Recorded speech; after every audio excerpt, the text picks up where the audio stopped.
So my name is Freaky Clown, aka FC. My parents really didn't like me that much. We haven't got a lot of time. I need to try and fit in quite a lot of stuff here. There's going to be a 20-minute demo at the end of this. Hopefully you'll bear with me and hopefully it will work. So a couple of ground rules. We don't have a lot of time, so leave any questions right to the very end. If we run out of time, I'm here for another couple of hours. You can catch me on Twitter or email. I'm from a company called I co-founded this. It's a cybersecurity consultancy based in the UK. We do physical testing, pen testing, human security. We do a lot of research. We do a lot of outreach, speaking events such as this. Who am I? Well, I'm the co-founder. I've had 20 mumble years in cybersecurity. Former senior pen tester, former head of social engineering, former head of physical assessments, and I was also the head of cyber research for a major defense firm based out of the US. That's my LinkedIn profile, yeah. Most people want to know a little bit more about me as a hacker.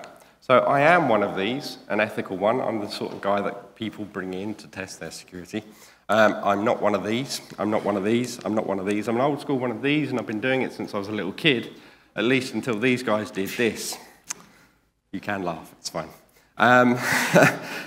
What happens is when you're a kid and you're doing a lot of stuff, you get a bit of a high profile, and people want to take you down, so they lead on with false allegations. Thankfully, the police noted this, gave me my freedom, which meant I was able to go on and work for these guys, and for these guys, and for these guys, and eventually these guys, which meant most of my working career has been spent looking like this. Often on Fridays we dress down. Nowadays, I often go to work dressed like this. And when I'm not doing this, I love to do stuff like this, which is talking, outreach, media. We do a lot of stuff with schools and universities. When I'm not doing that, you'll find me doing this. You'll find me doing this. And I really love doing this as a hobby, which comes in really handy when these guys do that. So, on to how I rob banks. It's not just banks I rob. I do this legally, as I say. Companies come to us and they say, can you test our security, whether it's physical or digital? And we help them by doing the same tools, techniques, and tradecraft that real criminal hackers use. So why am I picking on banks? Well, basically everything I do as a job is technically illegal. And basically, unless you have permission to do so, you're breaking the law. So I have to go to the companies, we have to sort out a lot of legal paperwork about what I'm doing. So don't try anything that you see in any of my talks, because unless you've got permission, you're going to break the law. I pick on banks in this talk because banks are considered the best of the best of the best, right? These are the guys that do physical security really well, because that's where they keep the money, and they do digital security very well, because they've got lots of money to spend on it. The reason I pick on banks is because, well, they're still not quite good enough, and that means commercials are not very good at all. So I'm hoping to give you a little bit of a hacker mindset into what I do, so that you can go back and hopefully up the game at your companies. So we'll start off with physical security, because this is the hardest part, okay? How you may think of your company is a nice hard rock that no one can penetrate. How I look at most companies is like this. It's an armadillo. It's got a really hard, tough outer shell, and it's all squidgy and gooey in the middle that you can do basically anything you want. You can poke whatever you want. So once you get past that outer perimeter, you're fine. You can do basically anything. And the trouble is the perimeter is never that secure. For example, this is a bank in the UK. This is a photo I took. And I broke into this bank, legally, obviously, because they put up CCTV, and they thought they were protected. The trouble is, what they're doing here, I don't know if you can see it very well, is the CCTV at the back of the bank is protecting a tree. Because money grows on trees, so that's obviously why they're doing it, right? Rather than the door that has a tiny padlock on that I picked the lock on because that's my hobby and I got in that way. So just having security doesn't mean it's necessarily done well. How a company handles security is also a major thing. So for example, in this photo, outside of the back of another building, you can see that the more secure stuff, the thing that's really important It's the stuff on my left, your right, which is all the shredded paper. Because it's shredded because it's secure, because it's confidential data. So they've shredded it and separated it because the council requires that. Trouble is, someone like me can come along, take a couple of those bags, take them back to their hotel, and because they've got nothing better to do, they put it all back together. And that's incredibly easy to do, but it's because once it's rubbish, they don't care. And again, with perimeter, you can spend a lot of money. It's just like digital firewalls, etc. People spend a lot of money on gates and doors. And what you'll find is something like this. And I'm going to tell you a quick story. We don't have a lot of time, but I'll tell you this quick story of a company that spent £60,000 on a brand new door that looked like this. And it was pretty tough. It was very secure. I climbed over their barbed wire fence late at night, 3 in the morning, with a balaclava on, night vision goggles, crawled through a bush, got scratched to hell, watched this door for 3 hours in the snow, sitting in a ditch, covered in mud. It was freezing. It was horrible. Watched the door for a couple of hours, went back to my hotel room, got a bit of sleep, woke up the next morning, put a suit on, walked up to the front door, checked my watch as I did so, and slowed my pace. And as I got to the door, it just opened. And they watched the CCTV, and they were like, how the hell did you do that? That was like some Jedi trick or something. You just magicked it open. In my several hours of watching this door in the ditch overnight, I'd actually spotted that they'd left it in engineering mode. And that meant every 15 minutes on the dot, it would do 1 revolution to test that it was working. So all I had to do was watch it for long enough to understand how that worked, and then got past their £60,000 door system. So expensive doesn't always mean secure, because it's put in and then never really tested. And once you get in, I'll often find desks like this. Whose office looks like this? Pretty much everyone's. And there's a wealth of information on here. There's lots of documents, there's mobile phones, there's unlocked monitors. There's the fact that everyone is paying no attention to a person standing in the room that shouldn't be, with a massive camera taking pictures of everything, which says something about the culture. One thing I found very effective is if I found car keys, I would take everything off of their desk, absolutely everything, and their car keys, go to the car park, find their car, put everything in their car for them. That kind of at least made it more secure. And when you get in, you think that you've got door systems and PIN codes and stuff which will protect you from people walking around. So you'll have something like this, right? Yeah? Everyone got something like this in their office? Yeah, I bet it doesn't look like this. I bet it looks more like this. And the best thing here is it's not just about the codes being visible. You can obviously guess what that is. But the fact that it's not secured properly, it's just with normal Phillips screwdriver screws, and then basically you can just unscrew that and bypass it. And if you do put in a brand new door system, it probably looks something like this, because they've just upgraded it, so it's more secure, right? You can't, for example, put a coat hanger through that hole and press the button, which is what most people would do. Very quickly on to digital security. So again, you probably think, we've got all of the stuff, all of this kit that makes it really secure. But again, think of an armadillo. You've got all the WAFs, you've got your firewalls, you've got everything in place, all the protection in the world, antivirus, etc. That is not going to help when people do stuff like this. And this is a screenshot from a bank, and they've got their website administration just live online. So you can just sit there and brute force that until you get in. Nobody's going to stop it. Or they'll put another bank, for example, puts their webmail on. Again, all you have to do is harvest emails, brute force accounts, and you're in. And people will often ask me, well, how easy is it to hack, really? I mean, it's a complicated thing. You're a nerd with no muscles, right? You've got to think with your brain. It's really easy. All you do is you find an input field on a page or a search bar, something like that. You put a backtick or a single quote or a little bit of HTML code, and what you'll get is something probably running on it, or an error. Yeah, that's the two goals of a hacker, is to either execute some code or get an error to allow you to a little bit more information about the thing. So I found with banks in their reports of saying how bad your site is I would put stuff onto their website. For example, I would put a pigeon, because it's a nice visual representation of something that shouldn't be on your website. And this, again, is a real bank. The next one is my favorite one because I think it actually enhances, and I wish they'd kept it. But the point is if you can inject code onto their site and put stuff there that shouldn't be, or in this case, make an error occur, you can start to use other tools to get a little bit further and a bit more information. So in this case, you get a little bit of information about the database. You can start throwing tools at it that will extract information from that database. So what you end up with is something like this, where you're extracting out credit card numbers and CVVs from a database live, just from the website. So you're not, I mean, there's so many things wrong with this. It's terrible, but this is how easy it is. It's running a couple of commands, then running a couple of tools and pulling out stuff. And what you end up with is a bank account that looks like this. So this was from a bank account that a bank gave me to see how much money I could extract from their site. These are obviously all fake accounts, but the money is kind of real, basically. So this shows you how easy it is. But the biggest risk to companies nowadays is not through all of these advanced hacking groups or nation-state stuff. The biggest risk is from spear phishing.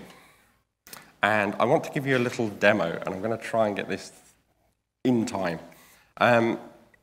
Spear phishing accounts for like most hacks. I think it's like 30%.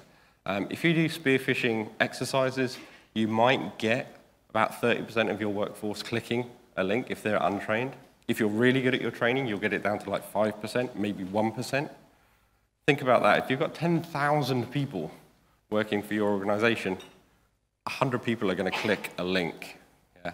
And what I'm hoping to show you is what happens when that link gets clicked. Because how many people has seen that? How many people knows what happens when you click on that link? Basically no one. No one sees it from the attacker side either. So very quick explanation of what you're going to see. We have Alice, the attacker, and Bob, the victim. For Alice to normally attack a network, she would have to go through the firewall, through the antivirus, through the network to attack someone or to attack the network. That's really difficult. That's not how phishing works. What phishing does is sends an email to Bob directly, and then Bob's computer will make a connection out through all of that security straight to Alice and allow her a one-to-one communication like this. So for this next part, I am going to require a volunteer whilst I set up. Hopefully, oh, all of my windows have disappeared. That's really handy. Ever so sorry about this.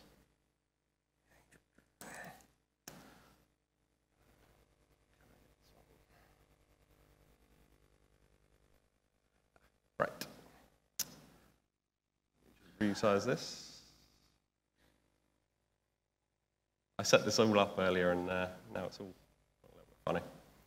Okay, right. So what we have here for everyone to see is, on the left we have Alice's machine. Hopefully you'll be able to read some of this. It's not really important what's happening on Alice's machine. What's more important is Bob's machine. It's a Windows 7 machine with IE8. It's got antivirus and firewall all turned on. It's all a normal corporate environment. Alice's machine, Alice is a script kiddie, what we call a script kiddie in the industry. It's someone that isn't particularly very good at hacking. They've just watched a YouTube video or two, written some notes down, and they've just downloaded a tool. And this is all they're going to do, is they're going to just run a couple of commands that they don't really understand, they don't really know, they don't need to, but it's going to show you how easy it is for someone to perform this attack against a company and why you should be quite worried about this. So, can I have a volunteer? Want a volunteer? Okay, come on. I hope you can type. Right, so it's very easy for me to stand up here and be a hacker and do the hackery things. So, right, so let me just check that that works. Okay, right, so I want you to write out what's in black, pay attention to what's in red, and I'll try and explain what is happening as we go. Okay, already a spelling mistake. Oh, sorry. Okay, so Alice is going to run this tool. Bob has a couple of things to do today. So whilst that loads, I'll show you this. So where is my mouse gone? There we go. There we go. Bob has a couple of things to do today. So when he's going to come in, he's going to he's got to transfer some money. Yeah, so there's a file on his desktop called note.txt, and it's got account details and how much he needs to transfer. But he's going to go off for a coffee break for a bit, and then he's going to come back, check his emails, then do the file transfer. This is a normal, everyday Bob. Okay, so Alice has loaded up her tools, and she's going to go through it, and she's just going to press. Yeah, so just run through these numbers. Enter? Yep, just enter. I take it you've never done any hacking before? No. Okay. Okay. So this IP address that Alice is now putting in is the IP address of Alice's attack box. So this would normally be a compromised machine somewhere else, or a VPS somewhere in China or somewhere like that. So she's just running through the menu. She doesn't even need to read the menu, because it doesn't matter. She doesn't understand it anyway. Okay, so that's going to load that. So at this stage, Alice has done enough to create a phishing email. Now, we're not going to get into this because there's a lot of psychological triggers. You have to write in, etc. But effectively, find my mouse again. There we go. What you end up with is Bob comes in, and he's got back from his coffee break, and he's going to load up his email, which, for reality's sake, always takes forever. What? No, don't do updates. This is no good. I'm really sorry about this. This is good. This is good. Oh my God. It's going to try and do updates. Please just open. Always the way with live demos. No, more updates. I did updates yesterday. This is crazy. Well, this shows you that it's realistic, at least. This happens whenever I do my emails as well. This is, oh my God. I'll be here for hours. Probably like a 300 meg update. Wow.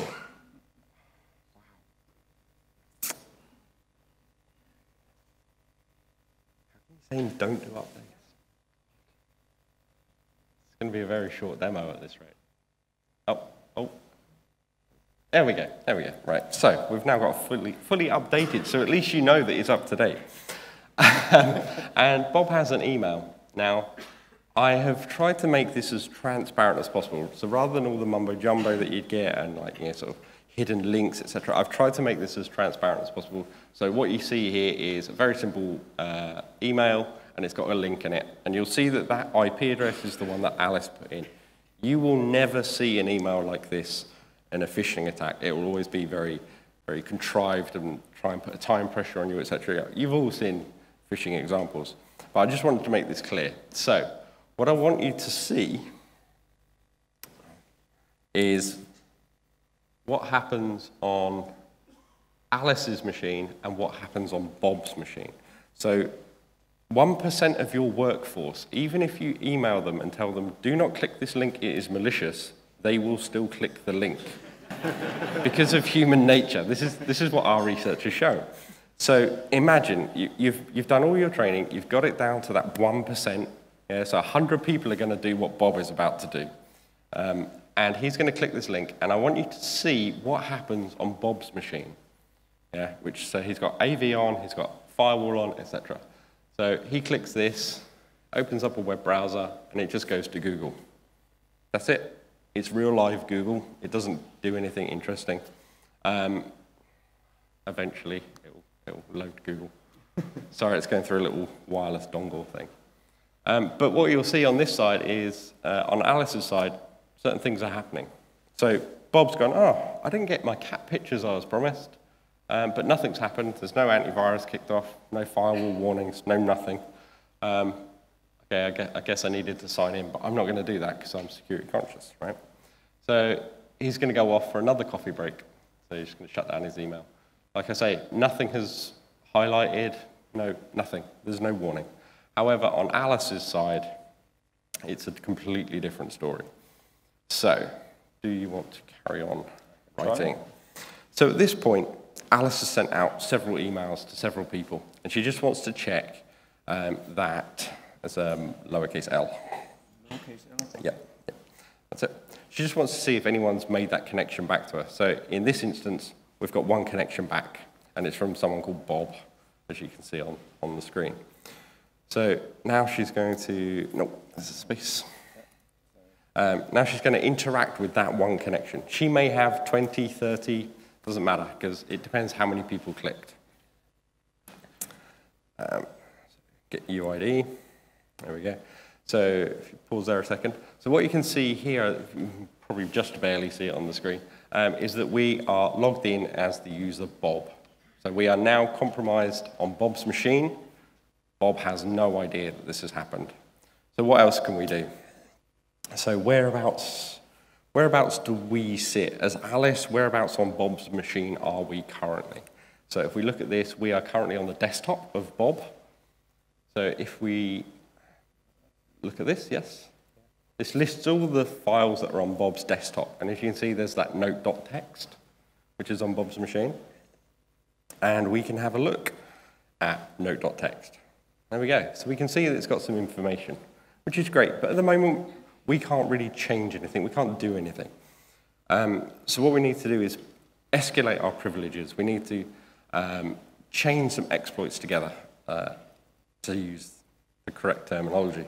So what we're going to do now is we've compromised Bob's machine. We need to elevate our privileges from Bob's user past administrative level, because they still have regulations and stuff that they need to do. So we're going to go completely above that to what's known as system. And system means we can do absolutely anything we want, even things that administrators can't do.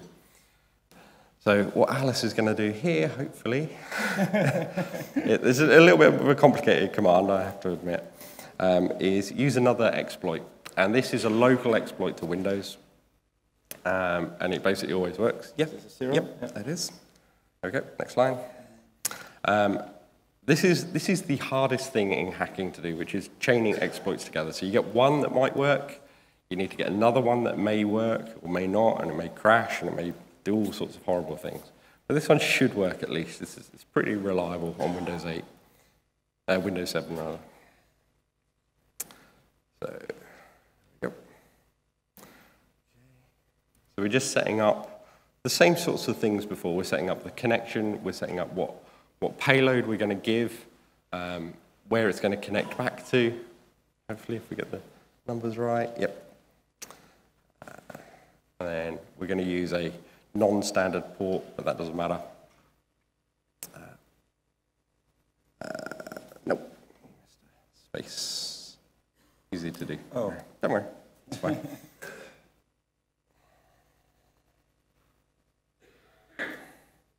Okay. So this is the exploitation running. So wait. There we go. So now if you carry on. So the second exploit is now run on Bob's machine. Again, nothing has shown up on Bob's machine that anything untoward has happened. Oh, I'm sorry, we've lost a screen here. Good old security. Okay. Back there we go. So if you hold there a second, what you can see now is we've run the same command of like, who are we? And it says we're now system rather than Bob. So this means that we can do some interesting things now. So if you want to carry on. So remember that note.txt file that we could look at? Imagine that's any sort of Excel document or a Word document or any file on your system. So imagine if Alice the hacker came along, added a 0 or 2, or changed the account number. And then when Bob comes back, he's like, I should do that transfer. There's an extra 0 and a different transfer number. So we're able to change files on the system without Bob ever having any notice that we have done anything. We can do other interesting things. Scroll that up for you. There we go. So we can do live screenshots of whatever they're working on. We can turn on the webcam. I can't in this situation, unfortunately. Hang on 2 seconds. So what we've done now is we've taken a live screenshot of of Bob's machine. And it saved it here, so I'll just show you that this is live.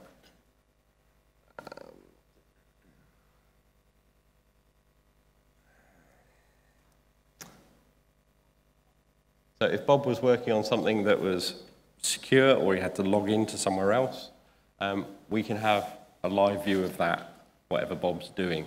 And again, Bob hasn't been told of any of this. Get rid of this one as well. So we can now, we want to do other things. We don't just want to compromise Bob, we want to get further into the network. So if we do this command, what we see here is there's been other people that have logged onto Bob's machine. And what we see next to their names are password hash dumps. And these hashes can be taken off by hackers and cracked. And it takes a while, depending on how complicated it is. It can take days, maybe it's really, really good. But we don't have time for that. We're hackers, we've got stuff to do. So we're going to use another tool called Mimikatz, which reaches into the memory of Bob's machine and just pulls out the plain text passwords. So, there's an I. Sorry. And last one. So we've loaded that tool up. It's loaded into Bob's PC. And there we go. We've just ripped out all of the usernames, all of the passwords in plain text with no cracking or anything. And again, Bob still has no idea that we have done anything. So that's the end of the demonstration. Thank you very much.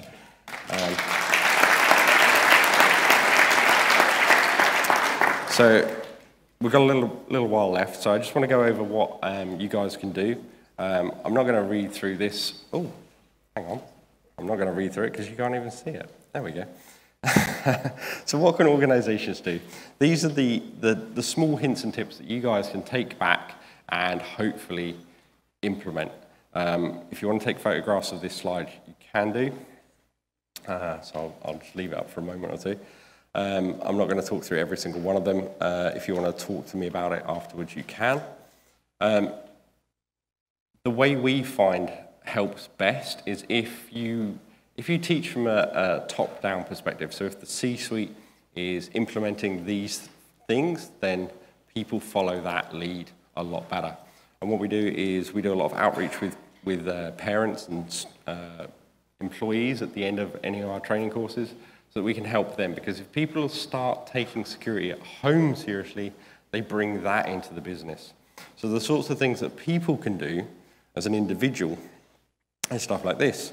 So taking a bit more care over where they connect to their Wi-Fi. This is why I never use any public Wi-Fi, especially at conferences with hackers in. If you want to find out more, go to cyber.uk/protect. That's been me. Thank you.